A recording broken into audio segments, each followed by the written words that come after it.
Hello guys, അപ്പോൾ നമ്മൾ വണ്ടർലയിൽ പോയായിരുന്നു കേട്ടോ. അപ്പോൾ അതിൻ്റെ വിശേഷങ്ങളാണ് ഈ വീഡിയോയിൽ കാണുന്നത്. ഇപ്പോൾ ഞാനും ചിക്കുചേട്ടനും കൂടിയാണ് പോയത്. നമ്മളവിടെ ചെന്നപ്പോൾ ശ്രദ്ധിച്ചതെന്ന് വെച്ച് കഴിഞ്ഞാൽ മലയാളികൾ ഭയങ്കര കുറവാണ്. ഭയങ്കര കുറവെന്ന് വെച്ചാൽ ഭയങ്കര കുറവാണ് അവിടെ വരുന്നത്. ഇപ്പം മെയിൻലി അവിടെ വരുന്നത് തമിഴന്മാരും ഹിന്ദിക്കാരൊക്കെയാണ് കേട്ടോ. കുറച്ച് കഴിയുമ്പോൾ നമുക്ക് തന്നെ ഡൗട്ട് അടിക്കും, ഇത് തമിഴ്നാട്ടിൽ വല്ലതും ആണോ നമ്മൾ വന്നേക്കുന്നതെന്ന് ഓർത്തിട്ട്. അങ്ങനെ നമ്മൾ വീഡിയോ എടുത്തുകൊണ്ട് നിൽക്കുന്ന ടൈമിൽ വേറൊരാൾ വന്നിട്ട് എൻ്റെ അടുത്ത് ചോദിച്ചു, ഒന്ന് വീഡിയോ എടുത്ത് തരുമോ എന്ന് ചോദിച്ചു. അങ്ങനെ നമ്മൾ ഫോട്ടോയും വീഡിയോ ഒക്കെ എടുത്ത് കൊടുത്തായിരുന്നു കേട്ടോ. അതാണ് ഈ കാണുന്നത്. വണ്ടർലേ ആയതുകൊണ്ട് എന്തായാലും നമ്മൾ വെള്ളത്തിലൊക്കെ കയറും. അപ്പോൾ നമ്മുടെ ഡ്രസ്സും അതുപോലെ തന്നെ നമ്മുടെ കയ്യിലുള്ള ഓർണമെൻറ്റ്സ് അങ്ങനെയുള്ള ഐറ്റംസൊക്കെ നമ്മൾ സേഫായിട്ട് ലോക്കറിൽ വെക്കണം. ലോക്കറിൽ വെക്കുമ്പോൾ അത് സേഫായിട്ടിരിക്കാനായിട്ട് സ്കാനിങ് ഉണ്ട്. നമ്മളിപ്പോൾ എൻ്റെ കയ്യിൽ കിട്ടിയിരിക്കുന്നത് അത് വെച്ചിട്ടാണ് നമ്മൾ സ്കാൻ ചെയ്യുന്നത്, ലോക്കർ ഓപ്പൺ ചെയ്യുന്നതും അതുപോലെ തന്നെ ക്ലോസ് ചെയ്യുന്നത് കേട്ടോ. ഞാൻ അവിടെ ചെന്നപ്പോൾ അരയനൊക്കെ കണ്ടായിരുന്നു കേട്ടോ. അപ്പോൾ ഞാൻ കുറച്ച് നേരം അവിടെ നോക്കിയിരുന്നത് ഒറിജിനലാണോ എന്ന് വിചാരിച്ചിട്ട്. പക്ഷെ ഒറിജിനൽ തന്നെയായിരുന്നു കേട്ടോ കണ്ടപ്പോൾ. ഞാൻ വിചാരിച്ചു സ്റ്റാച്ചു വല്ലതായിരിക്കും എന്ന് വിചാരിച്ചു. ഈ ഒരു സംഭവം അടിപൊളിയാണ് കേട്ടോ. നമ്മളവിടെ ചെന്നപ്പോൾ തന്നെ ഒച്ചയും ബഹളമായിരുന്നു. കൂടാതെ അവർ പാട്ട് ഇട്ടിട്ടുണ്ടായിരുന്നു കേട്ടോ. ചെറിയ വാമപ്പിൻ്റെ ഇതുപോലെ പാട്ടൊക്കെ ഇട്ടിട്ടുണ്ടായിരുന്നു. അടിപൊളിയായിരുന്നു കേട്ടോ. പക്ഷെ നമ്മളിതിൽ കയറിയില്ല. നമ്മളെല്ലാം കയറിയിട്ട് അതിൽ കയറാമെന്നാണ് വിചാരിച്ചത്. പക്ഷെ നമുക്ക് ടൈം കിട്ടിയില്ല. ഫാസ്റ്റ് ട്രാക്കൊക്കെ എടുക്കുന്ന ആൾക്കാരൊക്കെ ആണെന്നുണ്ടെങ്കിൽ എന്തായാലും കയറാൻ പറ്റും. പക്ഷെ അല്ലാതെ എടുക്കുന്നവർക്ക് കയറാനായിട്ട് പറ്റില്ല.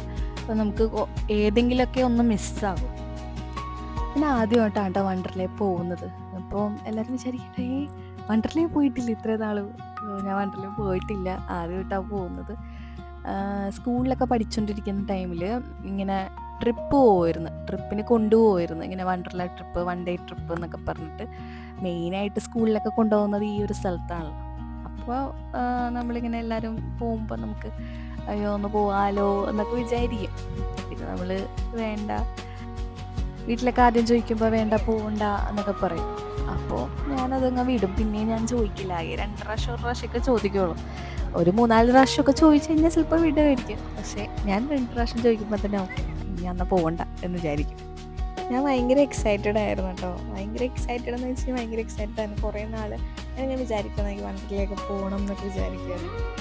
പക്ഷേ ഒരവസരം കിട്ടില്ല. ഇപ്പോഴാണ് ഒരു അവസരമൊക്കെ കിട്ടിയത്. ഞാൻ നല്ല രീതിയിൽ, മാക്സിമം നല്ല രീതിയിൽ എൻജോയ് ചെയ്തു. എനിക്ക് ഏറ്റവും കൂടുതൽ ഇഷ്ടപ്പെട്ട ഇതാണ് കേട്ടോ. നമ്മൾ ഇതിൽ നിന്ന് വെള്ളത്തിലോട്ട് വേറൊരു സെക്ഷനിലോട്ട് വീഴും. പിന്നെ അത് ഇനി അടുത്ത സെക്ഷനിലോട്ട് വീഴും. നല്ല രസമായിരുന്നു, ഫണ്ണായിരുന്നു കേട്ടോ ഇതിൽ. നമ്മളിപ്പോൾ ഈ കയറിൽ പിടിച്ചിട്ട് വേണം ആ ഒരു സ്ഥലത്തേക്ക് പോകാനായിട്ട്. അപ്പോൾ നമ്മുടെ ബാക്കിൽ വേറെ ആൾക്കാരൊക്കെ ഉണ്ടാവും. അപ്പം നമ്മൾ ചില സമയത്ത് നമ്മുടെ കയ്യിൽ നിന്ന് ആ കയറൊക്കെ വിട്ടു പോകും. എന്നിട്ട് നമ്മൾ ആ കയറിൽ പിടിച്ചിട്ട് പയ്യെ നീങ്ങി വേണം പോകാനായിട്ട്. നമ്മൾ അത്യാവശ്യം എല്ലാത്തിലും കയറാത്തത് നമ്മൾ ഫസ്റ്റ് പറഞ്ഞ ആ ഒരു സ്ഥലത്ത് മാത്രമാണ് നമ്മൾ കയറാത്തത്. അത് ഞാൻ നേരത്തെ പറഞ്ഞ പോലെ ടൈം കിട്ടിയില്ല. ടൈമിന് ഭയങ്കര നമുക്ക് ഒരെണ്ണത്തിൽ കയറുന്നുണ്ടെങ്കിൽ കുറേ നേരം ക്യൂ നിൽക്കണം. എനിക്ക് തോന്നുന്നു ഒരു അരമണിക്കൂറോളം നമ്മൾ ക്യൂ നിന്നിട്ട് വേണം നമുക്ക് ഒരു ഇതിൽ കയറാനായിട്ട്. അപ്പോൾ ഇതിലൊക്കെ നമ്മൾ ഫസ്റ്റ് കയറിയപ്പോൾ എനിക്ക് ഭയങ്കര പേടിയായിരുന്നു. അവർ ആ സൈഡിൽ കൂടിയൊക്കെ പോയപ്പോൾ ഞാനെന്താ വിചാരിക്കുന്നത്, ദൈവമേ നെഗറ്റീവാണ്, എന്നാലും അവിടെ നിന്ന് താഴ്ത്തോട്ട് എങ്ങാനും വീണാലോ, ഞാൻ കയറുമ്പോൾ എങ്ങാനും താഴ്ത്തോട്ട് വീണാലോ, ഇതൊക്കെയാണ് ഞാൻ ആലോചിക്കുന്നത് കേട്ടോ. നമ്മൾ ഇതിൽ കയറിയപ്പോൾ വെയിറ്റ് കൂടിയ ആൾ ഫ്രണ്ടിലിരിക്കണമെന്നാണ് പറഞ്ഞത്. അപ്പം ഭൂരിപക്ഷവും നമ്മൾ കയറുമ്പോൾ വെയിറ്റ് കുറഞ്ഞ ആൾ ഫ്രണ്ടിലിരിക്കണം, കൂടിയ ആൾ ബാക്കിലിരിക്കണം. അപ്പോൾ ഈ കുറഞ്ഞ ആളായിരിക്കും ഭയങ്കരമായിട്ട് എക്സ്പീരിയൻസ് ചെയ്യണം. കാരണം വെള്ളത്തിലേക്ക് വീഴുമ്പോൾ ആളുടെ മേത്തോട്ടായിരിക്കും ആദ്യം വീഴുന്നത് കേട്ടോ. പിന്നെ ഇതുപോലെ സ്നോ റെയിനൊക്കെ ഉണ്ടായിരുന്നു, അടിപൊളിയായിരുന്നു. നമ്മളതിൽ കയറിയില്ല. ലാസ്റ്റ് ഒരു 5:30 എന്തൊക്കെ ആയപ്പോഴാണ് അത് സ്റ്റാർട്ട് ചെയ്തത്. അപ്പോൾ നമുക്കത് കയറാൻ പറ്റിയില്ല. നമ്മളപ്പോൾ വേറൊരു സ്ഥലത്ത് ക്യൂ നിൽക്കുമായിരുന്നു. ക്യൂ നിൽക്കുമ്പോൾ ഒരു പ്രശ്നമെന്ന് വെച്ച് കഴിഞ്ഞാൽ ഇടക്കിട്ട് കയറുന്നുണ്ട്. കുറേ പേര് ഇടക്കിട്ട് കയറുന്നുണ്ട്. ഓൾറെഡി ഫാസ്റ്റ് ട്രാക്കുള്ള ആൾക്കാർ ഫസ്റ്റ് കയറും. അത് കഴിഞ്ഞിട്ടാണ് ബാക്കിയുള്ള ടീം ആൾക്കാർ കയറേണ്ടത്. പക്ഷേ ചിലവർ ഇടക്കിട്ട് കയറും. അപ്പോൾ ഞങ്ങളൊരു ഇതിൽ നിന്നപ്പോഴേക്കും കുറേ പേര് ഇടക്കിട്ട് കയറുന്നു. അപ്പോൾ ഒരു ഹിന്ദിക്കാരൻ ഞാൻ പറയുന്നത് എന്താണ് ഇടക്കിട്ട് കയറുന്നതെന്നൊക്കെ ഹിന്ദിയിൽ ചോദിക്കുന്നു. റെസ്പോണ്ട് ചെയ്ത ആൾക്കാർ മലയാളികളാണ്. അപ്പോൾ ഞങ്ങൾ വിചാരിച്ചു, മലയാളികളെന്ന് എങ്ങനെയായിരുന്നു കാണിക്കട്ടെ എന്ന് വിചാരിച്ചു. നമ്മളല്ലേ അവിടെ നല്ല രീതിയിൽ ബിഹേവ് ചെയ്യേണ്ടത്. നമ്മുടെ നാട്ടിൽ വന്നിട്ട് നമ്മളല്ലേ നല്ല രീതിയിൽ ബിഹേവ് ചെയ്യണ്ടേ. അപ്പോൾ പെട്ടെന്ന് എനിക്ക് എന്തോ പോലെ ആയി. പക്ഷെ ഹിന്ദിക്കാരനൊന്നും പറഞ്ഞില്ല, കയറി കുഴപ്പമില്ല എന്നുള്ള രീതിയിൽ അയാൾ മൈൻഡ് ചെയ്യാതിരുന്നു.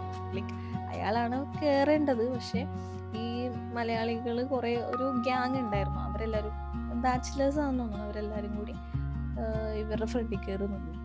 പക്ഷെ അയാളൊന്നും മിണ്ടിയില്ല. നമ്മളൊരു അരമണിക്കൂറൊക്കെ വെയിറ്റ് ചെയ്ത് നിന്നിട്ടാണ് ഒരെണ്ണത്തിലേക്ക് നമ്മൾ കയറുന്നത്. അപ്പോൾ ആ നേരത്ത് ഇടയിൽ കയറി വരുമ്പോഴുള്ള ഒരു അവസ്ഥ ഉണ്ടല്ലോ, നമ്മൾ ഈ എല്ലാ സാധനത്തിലൊക്കെ കയറി കഴിഞ്ഞിട്ട് ഒരു 2 ദിവസം അല്ലെങ്കിൽ ഒരു ദിവസമെങ്കിലും നമുക്ക് ഇപ്പോൾ ബസ്സിലോ അല്ലെങ്കിൽ സ്കൂട്ടറിനൊക്കെ പോയി കഴിഞ്ഞ് കഴിഞ്ഞാൽ വല്ല പാലം കയറി ഇറങ്ങുമ്പോഴേക്ക് നമുക്ക് തലയിലൊരു വണ്ടർല അങ്ങനത്തെ ഒരു സംഭവം വരും. എനിക്കങ്ങനെ വന്നിട്ടോ. 2 ദിവസം കഴിഞ്ഞിട്ട് ഞാനിങ്ങനെ ബസ്സിൽ പോയിക്കൊണ്ടിരുന്നപ്പോൾ പാലം ഇറങ്ങുമ്പോൾ വണ്ടർലയുടെ ആ ഒരു ഫീലൊക്കെ എനിക്ക് ചെറുതായിട്ട് വന്നായിരുന്നു. പിന്നെ കുറച്ച് കഴിഞ്ഞപ്പോഴേക്കും 3D സിനിമയൊക്കെ ഉണ്ടായിരുന്നു കേട്ടോ. അതൊക്കെ നല്ല രസമുണ്ടായിരുന്നു കാണാനായിട്ട്. അങ്ങനെ മാക്സിമം നല്ലോണം ഞാൻ എൻജോയ് ചെയ്തു. നല്ല രസമുണ്ടായിരുന്നു. പിന്നെ കുട്ടികളെയൊന്നും അങ്ങനെ വലിയ ഇതിലൊന്നും കയറ്റില്ല, കാരണം സേഫ്റ്റി ഭാഗമായിട്ട് അങ്ങനെ കയറ്റില്ല. കുഞ്ഞു ഇതുപോലെയുള്ള കുഞ്ഞു റൈഡിലൊക്കെ അവരെ കയറ്റുള്ളൂ, അല്ലാത്തവരെയൊന്നും കയറ്റില്ല കേട്ടോ. പിന്നെ അതുപോലെ തന്നെ പൊക്കം ഇത്രയായിരിക്കണം കുട്ടികൾക്ക് എന്നുള്ള കാര്യങ്ങളൊക്കെ അവിടെയുണ്ട്. അവിടുത്തെ നൈറ്റിലെ വ്യൂ കുറച്ചും കൂടി അടിപൊളിയായിരുന്നു കേട്ടോ. ലൈറ്റും കാര്യങ്ങളൊക്കെ ഇട്ടുകൊണ്ട് നല്ല ഭംഗിയുണ്ടായിരുന്നു. അപ്പോൾ അത്രയുള്ള വീഡിയോ. അപ്പോൾ നെക്സ്റ്റ് വീഡിയോയിൽ കാണാം. ടാറ്റാ.